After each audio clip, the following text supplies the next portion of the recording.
if anybody knows of somebody in like Mammoth or Big Bear or even like Tahoe who would want to be my ski guide, we could set up a fun little weekend getaway to ski. Call me, hit me up, DM me, let me know. You do not have to have guiding experience. You just have to be a good skier, very confident skier. That is all I ask. Don't get it twisted. Don't let this turtleneck confuse you. It is absolutely summer outside right now in LA. I just know it's cold where most of you are. So I'm blending in, sticking with the vibes. Also, I'm kind of like not ready to get rid of my fall winter wardrobe because we got like 6 weeks of it in LA and now it is just so hot outside. So I'm wearing this to enjoy because it's kind of a vibe. There you go. There we go. Now I feel very cute. Today, I gather you here to answer the age-old question. Who would you be if you were sighted? Ooh, this is a question I get so often, like more often than you would think, both on the internet and in real life. And I'm sure my answer has changed throughout the years. And it is so easy to idealize a life you're never going to live. I mean, we do it all the time with like celebrities and even content creators. We watch them, we see what they want us to see, and we think of how wonderful it would be if we were them and how that amount of money would solve all of our problems, or if we could eat as clean as them and have the personal trainer they do, then everything would be better and we'd be more confident. Or if we drove this car, then life will get better. If I can just pass this test, everything's gonna be solved. Like we so often, even with little things like hair, right? Like all of us girlies, I feel like almost are guilty, at least at some point in our lives or another, of thinking like, oh, if I had curly hair or if I had straight hair, like we all just want what we can't have. And we think it's better than what we do. And so thinking about the life that I would live if I was sighted does not serve me well. It is not helpful. And I feel like in general, what it can do is mostly make me sad. Because when I grieve my vision loss, it is so often rooted in all the ways in which my life would be easier if I could see. But I do think it's interesting. I do think it's like fascinating to think about how if the only thing in my life that changed was my sight, I did not have RP, I wasn't legally blind from birth, like so many experiences would have changed, right? Like a lot of the bullying I faced was specifically because of my blindness. Accessing the education system was excessively difficult. I constantly had like 100% of the time I had an adult teacher sitting next to me. Yeah, that makes you real cool. I had to move schools 5 different times. Like all of those things were rooted in my blindness. Those experiences change you. Having to lose the sport that I loved so much, which was soccer, and pivot to accessible sports like downhill skiing, that changes a kid. Like having those experiences in your formative years when your other peers are not having to go through those things, it gives you a different experience of life. And all of that would be erased if I grew up sighted. But what wouldn't be erased is I would have the same parents, I would have the same brother, I would have the same house, the same economic upbringing, like all of those things, where I lived, all of that would remain the same. And how would that one thing change the trajectory of my entire life and who I am as a person? And not just me, but how would it change everybody around me? Like I think about the fact that my brother has always been really philanthropic. When he was at university, he was the head charity soph. When he was at his private school, he was what they call the charity prefect. He was always fundraising, always planning fundraiser events. And like that's just like a core part of who he's always been. And then like when he graduated, he worked at a social enterprise. So yeah, it's like a big part of his identity. But did that stem from the fact that I was always involved with charities from the time that I was diagnosed as a youth ambassador for a vision research charity? And yeah, like did he get into philanthropic work because he saw me being so into it, right? Like it's very interesting to unravel all of those things. Or is that just innate to who he is as an individual separate from me? Or for example, like does his care for bringing people together and creating community and making sure like everybody feels included come from the fact that he saw his sister being excluded and not feeling like a part of community. So is that why he became so passionate about building community for his circle? Like, I don't know. It's just very interesting. Is that him, or is that a direct result of having me as a sibling? I often think of like his independence. He's always been such an independent kid. Again, is that because of who he is? Or is that because he had to develop that skill because my parents needed to be more hands-on with me because I had higher needs? And so he like became more independent to allow my parents that freedom and time to dedicate to me. I don't know. It's so interesting. And we'll never have the answers, which is kind of what makes this a pointless exercise. But it is interesting. It's fun. So when I think of myself, I've always been a very girly girl and a very tomboy. Like, I've always straddled those two sides. I've always loved, from the time I was a little girl, rooting around in my mom's closet and makeup cabinets. Like, I've always loved playing dress up and putting on high heels and lipstick and just being all about home decor and tattoos and self-expression and creativity. And then equally, I have always been like a very, very, very highly driven competitive athlete. And I've always loved like camping and the outdoors and going on really adventurous things. Like, I did a 5-day canoe trip where all I had was 2 pairs of clothes, a wet clothes and a dry clothes. So obviously the wet clothes were what I wore all day in the canoe, and then the dry, and we canoed for like 6 to 8 hours a day. We portaged that giant thing. Oh my God. It was crazy. And then we just had a toothbrush and like a sleeping bag. And then we had all our gear, like all our food, tents, and then like stoves and stuff to cook on. And we would literally just get as far as we could. I made my own paddle, like carved it, the whole shebang. It was dark purple, and canoed every single day. I spent a month living in the Masai Mara region of Kenya, like totally slumming it with like a plastic just toilet in a canvas tent with a hole underneath it. Like, they just dug a hole and plopped this plastic seat over it and a little canvas tent. Oh my God, the sausage bugs. I will never forget. And then like sleeping again in like a canvas tent with a mosquito net over me and getting to shower like once every 4 days. And by shower, I mean, again, a canvas tent with an open top, and then over the open top was like a bucket filled with water that had been boiled over the fire. And then there was a handle, and you'd pull the handle to wet yourself very briefly, stop the handle, suds up, pull the handle, soak off, and you would get like a minute in that thing once every 4 days. So when I say like very adventurous, very down to get dirty. So yeah, like I've always been very, very girly and love like the finer fancy things. I've always loved like designer clothes and lusted after all of that. But then equally, I've always loved being super adventurous and just like, I love ATVing, and I would consider myself an adrenaline junkie. I've always called myself like a down girl. I'm just down to try it. Like, you tell me I can, I'm there. Equally, you tell me I can't, I'm there, and I'm figuring out how. So those two sides of me, I think, would be there regardless. Like, that's who I've always been, well before I understood what being blind meant, well before I understood my vision loss and my future. That said, I never would have quit soccer.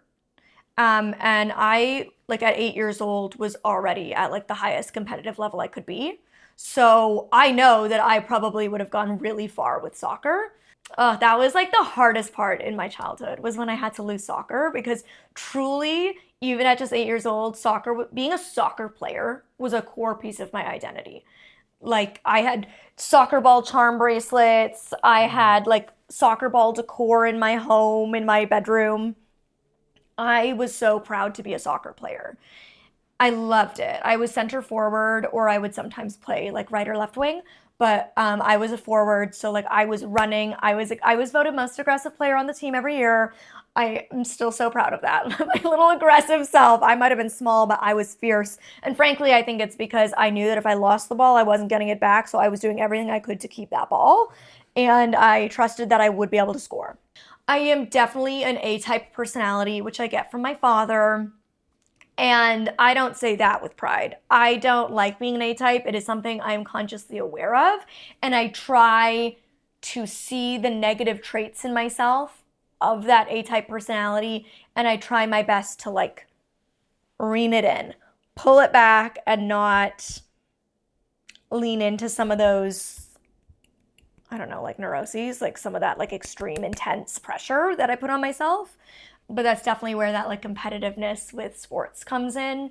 And I played almost every sport imaginable at some point or another. I'm not saying I did all of these to like a high level or even for a long period of time, but just off the top of my head, growing up, I did gymnastics, figure skating, dance, swimming, horseback riding, downhill skiing, volleyball, basketball, tennis, soccer, and then outside of the sports, I'm big in biking, a lot of biking. My family was always cycling. And then outside of sports, I also was doing, at some point or another, piano, drums, guitar, singing, acting, pottery. Yeah, I did a lot. I kept my parents busy and I was always like, more, more, more. Like, we were definitely the family that every night my mom was like driving my brother and I to certain activities. Every single night we each had an activity and we loved it. Like, those were the kind of kids we were. We were really high energy, active kids that loved trying new things. And it's funny because for the most part, like, if I wanted to, I did excel at those things. So I did dance competitively, and then I did soccer competitively. I did swim competitively for a brief period, and I did the figure skating competitively for a brief period as well. Figure skating was the only one that I didn't enjoy because my toes would get so cold. I've always been such a cold person. Like, I've always run very cold. So I didn't like that aspect of figure skating, but I loved like dancing on ice. And I loved challenging myself with my balance because that's always hard when you're blind. And I, of course, loved the costumes, but all of that like existed in dance as well, which is why I preferred dance and ended up leaning into dance and letting go of figure skating. Because like basically they're the same thing. It's just like one's on ice and one's on a stage. Anyways, like, yeah, I don't know. I think I still would have done all of that, but obviously at a certain point, especially as a competitive athlete, the older you get, the more intense the training becomes. I would have had to lean in all the way to one of those things. And it definitely would have been soccer for sure. And then skiing is interesting because I got to the point where even in my vision loss journey, like as an adult, or not as an adult, but in my teenage years, I kind of had to start making that decision of, do I want to train for the Paralympics with skiing, or do I want to pursue the entertainment industry? And obviously, I made the choice to pursue entertainment, which is something I do not regret a day in my life, though I deeply miss having access to skiing every weekend, because I certainly don't have that living in LA for the last like 8-ish years of my life. But that's like even really interesting to think about because I would have never started skiing. I would have done snowboarding if I could. I only started skiing because snowboarding for the blind didn't exist. But I wanted to snowboard because my cool older brother snowboarded. So that's what I would have done, was snowboarding. And I don't know, it's like interesting to think if I would have, then would I have leaned all into snowboarding? Or would I have still been all in on soccer? Or would I just have pursued both and like dropped all of my creative endeavors? Like, would I have leaned all into being an athlete? Because I think the reality is I ended up leaning more into my arts after my vision loss. I always loved acting in particular.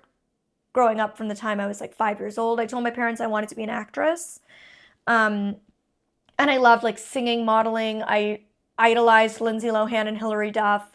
I wanted to be that triple threat like them, like dance, sing, act. And because I loved fashion and my mom was a photographer, I loved like doing modeling shoots. So it's like I always loved that world from the time that I was little. But the reality is, like, athletics, I think, came more naturally to me. I've always had an athletic build. Like, I build muscle easily, and even if I don't work out, I will never not have some kind of muscle mass.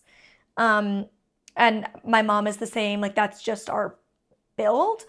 And so I think that allowed me to lend easily to athletics. And I've also always had very good kinesthetics, like very good awareness of my body, which has been a great skill to have as a blind person, but equally was a great skill to have as a sighted athlete. And you guys always know, like when I say sighted, I was always legally blind, which honestly makes it almost more impressive. Like, I was legally blind playing on a sighted team with soccer. So I don't know, like, I know that because of how increasingly difficult sports became, particularly like I couldn't play on sighted teams anymore as my vision declined, and accessing inclusive, accessible sports is way more difficult, obviously. So that's why I kind of like let go of athletics and I leaned way more into my arts. 14, I joined a band as a lead singer of a pop punk band and just got more into my public speaking and all of these things. Like, I lent into that side of my personality. Music and stuff like that was something I felt like I could access on a very equal playing field. I didn't need to see to be able to sing and things like that. And again, by no means am I a great singer, but I enjoyed it. I had fun. It was a great creative outlet. It was a great release, and it didn't make me feel blind the way even accessible sports sometimes did. And so I ended up leaning into that, and here we are today. When I think about who I'd be today if I could see, I think I would be a stylist. And specifically, like, while I would definitely enjoy styling the average everyday girly, I think what I would really love is like costume design for movies and TV shows. And that is equally the part of watching TV that I am so upset that I can't see, because while audio description is great and I cannot watch TV without it, it's not describing like sets and costumes beyond when it's imperative for the storyline. But that, as somebody who, I always say I'm a highly visual blind person. I love knowing what everything looks like all of the time. And so I hate that I can't see that in movies and TV shows, and particularly the fashion. Because to me, what is so interesting about costume design for movies and TV shows is getting to design a character around their aesthetics. Because I, as you guys know, have so many different looks. Like, you could not put me in a box when it comes to my own personal style. Some people are just true to who they are always with how they dress. And it is inherent to who they are. It is not like that for me. You open my closet and you're like, what is her vibe? There is none, because every day I wake up feeling like a different person. And I want to express that in my style. And so I love using fashion as self-expression in my own life, and I would love to bring characters to life through that. Like, I feel like that would be such a fun way to combine my love of acting as somebody who wouldn't necessarily like have pursued acting as a career, but like I would have loved to bring characters to life through how they appear. And like, I know from back when I was acting, how a costume helps you embody a character. Like, the difference between a character who wears a real designer handbag versus a knockoff designer handbag. What does that small detail that most viewers might not even notice say about that person and their background? Or a person who like mostly wears like vintage clothing versus a person who wears all trendy clothing. I don't know, it's like really fascinating to think about each little detail, and like that ring that they wear, and does that ring hold significance to their character's backstory? Is it like their mom's ring? That, I don't know, like all of these details that people in the background of movies, like, you think about that stuff, right? Mm-hmm. Like, all of that stuff is so important. And the viewer, you've done it right if the viewer doesn't think about it and doesn't notice it. Then you've done a really good job. And I just think that would be really fun. And I feel like if I wasn't doing that, then probably I would be a makeup artist. But definitely like fashion. I would definitely enjoy like creative directing. I think I would enjoy creative directing, set design, like anything in the visual creative space. And it's really interesting. Like anytime I do talk about these things, there will always be that one person who's like, well, why don't you just do it? And I'm like, girl, let's be realistic. Like these are all really competitive spaces, like almost just as competitive as acting, realistically. And I just don't think that I can do it to the level that professionals who can see can do it. And that's okay. I need to like recognize my own limitations, and I allow myself to enjoy these things in my own life, designing my own set and like helping my own friends and family with shopping and styling them. Like I style most of my friends and family. They come to me for help. I go shopping with them. I help them pick out their outfits. I give them advice, and I have for like 15 years now. So that is like my own little fun way of getting to do that. Or like I have friends who call me and they're like, girl, what foundation should I be wearing this summer? Like my skin is oily, Lola, and I go through all of the cycle with them to help them find the right thing. And that gives me that little, feeling in my heart, like I've done that. And I do still wish that I could like do sports, even just recreationally, easier than I can. But I try to do everything that I can to stay active and do what I can within my own limits and within the access that I have. If anybody knows of somebody in like Mammoth or Big Bear or even like Tahoe who would want to be my ski guide, we could set up a fun little weekend getaway to ski. Call me, hit me up, DM me, let me know. You do not have to have guiding experience. You just have to be a good skier, very confident skier. That is all I ask. And then the other thing that I think is weird to think about is the dynamics socially, because that's like all of the more like career and like hobby type of stuff. But what about socially? How would I have differed? Because as you guys know, I was really badly bullied, but I've always thought like I had the makings of a popular girl, which was always hard for me because I was always like, I have all the same interests, but where I like kind of, it's like such a mental like unraveling. Like you can just go so deep into this and like build this spider web, because I think I would have probably been popular. Like I'm really outgoing, very extroverted, super bubbly, always like kind of a class clown, like very chatty. Like I'm a social butterfly. I really love meeting new people. I really love building connections. I'm kind of a like social chameleon. I can fit into lots of different social circles. I think because my interests are so varied, I can like find a way to connect with almost anybody. Because I'm like, oh, that's your interest? I'm interested in that too, to some capacity. So like, let me talk about that version of myself who loves that thing. And I don't know, I think had a lot of the same interests as a lot of the popular girls, which was really hard for me because they often loved like makeup and fashion and pop culture in the same way that I did. So I would want to talk to them about it, but they would just like turn their backs on me. And I was like, but me too, like I like that same thing. And they wouldn't like even give me a chance. But I feel like if I was cited, they would have. So it's like, okay, so maybe then I would have actually been popular in these like social circles of hierarchy, but then would I have become like them? Like, would I have become this judgmental person?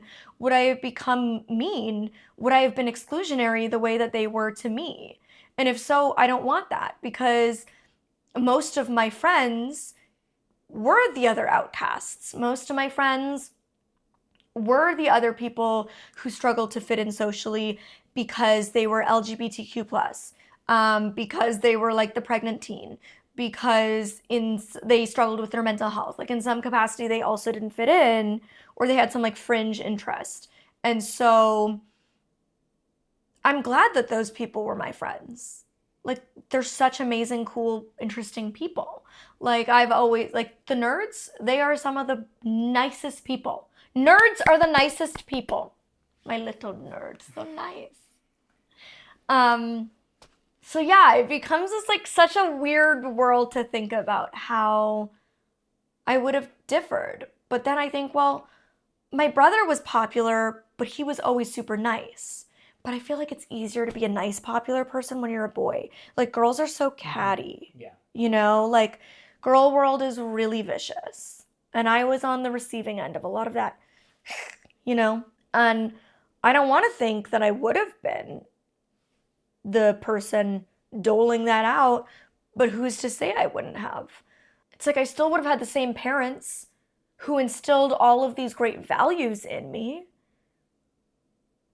but would they have instilled those values in me like my charitable work if they didn't need to because of my vision loss?